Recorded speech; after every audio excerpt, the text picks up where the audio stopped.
اعوذ باللہ من الشیطان الرجیم، بسم اللہ الرحمن الرحیم۔ پاکیزہ اسلامک نالج کی طرف سے دیکھنے اور سننے والوں کو السلام علیکم۔ امام علی رضی اللہ تعالیٰ عنہ کی خدمت میں ایک شخص آیا اور دست ادب ہو کر جوڑ کر عرض کرنے لگا، یا علی، تنگ درستی کیوں آتی ہے؟ بس یہ کہنا تھا تو امام علی رضی اللہ تعالیٰ عنہ نے فرمایا، اے شخص، یاد رکھنا تنگ درستی آنے کے دو الگ الگ سبب ہیں۔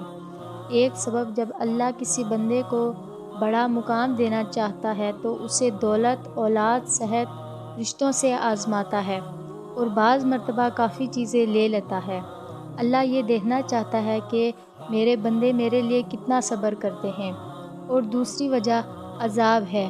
یاد رکھنا، جو انسان اپنے آپ کو محترم سمجھتا ہے اور دوسرے لوگوں کو فقیر سمجھتا ہے، اللہ تعالیٰ کی مخلوق پر ظلم کرتا ہے، زیادتی کرتا ہے، تو اللہ کا عذاب اس پر نازل ہوتا ہے اور اسی عذاب کی وجہ سے وہ تنگ درستی کا شکار رہتا ہے۔ تو اس نے پوچھا، یا علی رضی اللہ تعالیٰ عنہ، معلوم کیسے ہو کہ تنگ درستی اللہ کی طرف سے امتحان ہے یا اللہ کا عذاب ہے؟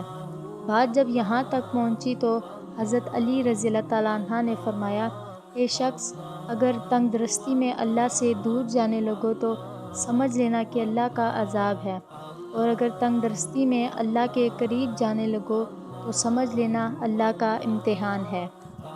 ہمیں تنگ درستی میں بھی اللہ تعالیٰ کا شکر ادا کرنا چاہیے اور ناشکری بالکل نہیں کرنی چاہیے۔ اللہ تعالیٰ کو ناشکر بہت ناپسند ہے۔